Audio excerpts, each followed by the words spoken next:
All right, guys, yesterday we did the test on color limit. Today, we're doing the test on color gain. Now, as I've played with it more and more, I found that I can get my bait to pop. Now, this is open water type fishing.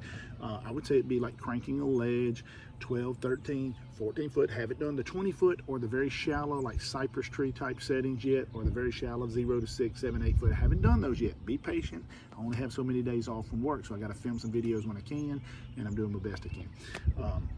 But I'm also trying to do that, doing some testing for the Quest for 5, trying to figure out the best way to get this thing to look good. And get out of the way of the rod and reel when you're setting the hooks. You can still see, which was a little bit of a kind of an issue on the last Quest for 5, was it was getting in the way a little bit, and I wanted to create something, so bought this. Still tinkering with the location of it and things like that, but it's going to be great. But we're going to go into color gain today. Color gain just literally is how much your bait pops. Does your bait pop? When you got it way down, it's not very sensitive to the color or the brightness. The brightness is very high. Color gain to me is just a simple, another word for brightness. How bright or how dim the colors are on your screen. That's not like gain. Gain is sensitivity. Color gain is more, to me, is more of a brightness setting. Just 0 being the colors not pop very good, and you'll see it on the video. And when you have it on 100, they pop. There is some trade-offs to popping. Popping means it kind of blows out a little bit.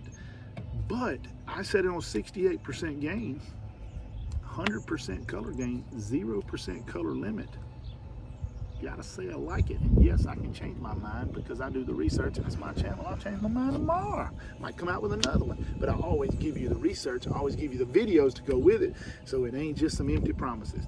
I look like I got to get rid of that. I don't like the way that look.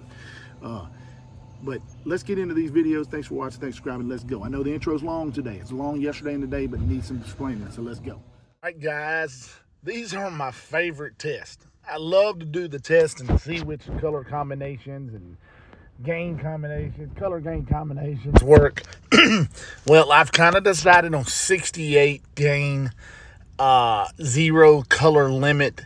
But now let's put it all together with this aspect of it and go, let's start with 0 color gain. And as you can see, I mean, you can see it. But it's not great. It's kind of dim. There ain't much in the background. I gotta say, it's a beautifully clear picture. But it just looks like dim. It's just so dim. It looks like you ought to use this in the middle of the night. I don't know. But I jack it up to about 50%. You know, that's a little bit higher. Halfway from 0. Not quite to where my old setting was. I used to use 80 quite a bit. You can very clearly see the bait coming to the water, and it's coming down there. But I got to say, 0 and 50, there isn't much difference. I'm noticing on Garmin's stuff, it seems like the bottom half, 0 to 50, be it color limit or color gain, doesn't do a lot. It's when you get above 50 that stuff starts to really, changes really start to take effect. And like right now, I'm going to jack it up to 100. Now, I used to run it on 80, but I kind of wanted to see what 100 looked like. I mean, you can see the bait very clearly come in there, see the water popping, but and here it comes, and I even get hung up a couple times trying to catch a couple of these fish.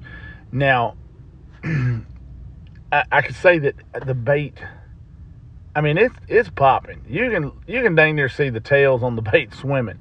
Now, you do see this makes that color, it makes that ghost tree pop a little bit, or the outline of it. It doesn't create the void or nothing. I mean, that's not the void's either there or isn't. Changing color gain or the brightness of your color isn't going to make a void appear or disappear. It'll make the appearance of that ghost tree or the outline of that ghost tree show up, but it will not make a void appear or disappear. That's either there or it isn't. You can filter it out. You can filter the appearance of the ghost tree out, but you can never take the void in or out. I don't have a void. I'm still hearing a few people do, but as a whole, I'm saying about 95% of the people I talk to are very happy with the new updates.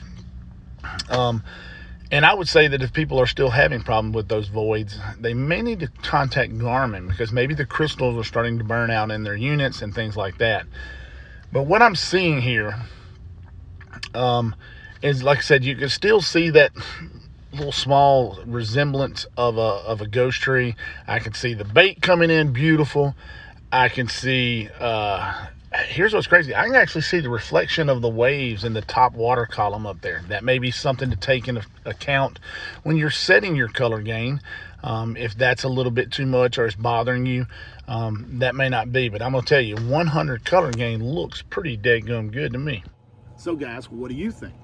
When you take the color limit, turn it to 0, and you pop that color gain to 100, goodness gracious, the bait is popping, the fish are popping. And there's not a lot of artifact in 100. I'm going to tell you right now, 26.2 is money in the bank. I mean, 27.1 and 27, money in the bank. Loving these guys. Thanks for watching. Thanks for subscribing. If you're watching for this, it's coming. You know, ring the bell.